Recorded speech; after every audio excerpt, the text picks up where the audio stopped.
Hui, peluh.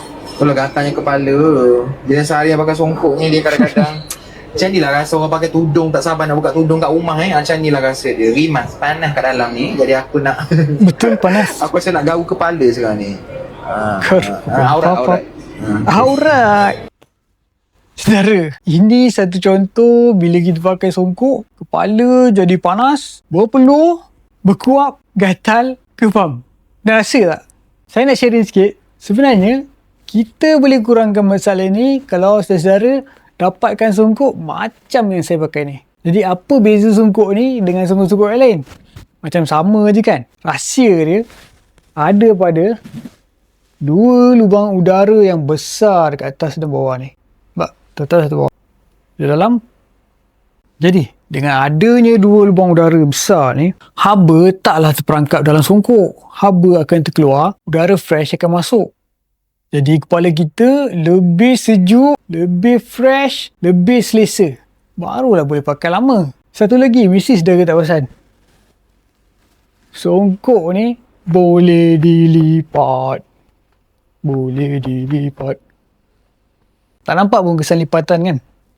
Sebab material dia ni, baldu, tebal, lembut dan berkualiti. Tepi-tepi ni lembut je. Jadi kalau kita pakai songkok ni, tak adalah berbirat macam kita pakai songkok biasa tu. Kalau tuan-tuan pakai songkok ni, tak nampak pun macam songkok lipat. Tak nampak pun kan? Tak nampak pun lubang udara kat atas ni. Ini dia songkok yang saya dapatkan.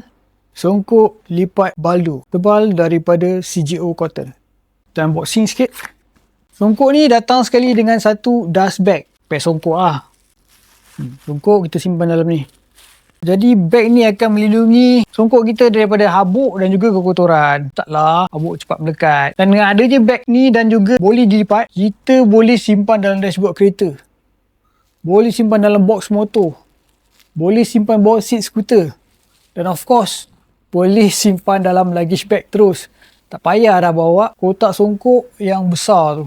Jadi untuk raya yang lebih selesa, majlis yang lebih selesa, ibadah yang lebih selesa, saya sangat-sangat recommend saudara dapatkan songkok lipat baldu tebal daripada CGO Cotton. Jadi tuan-tuan, saya dah letakkan link produk, link songkok di sebelah. Jadi tuan-tuan boleh dapatkan sebuah songkok lipat daripada CGO Cotton. Dan milikinya hari ini, sekarang juga.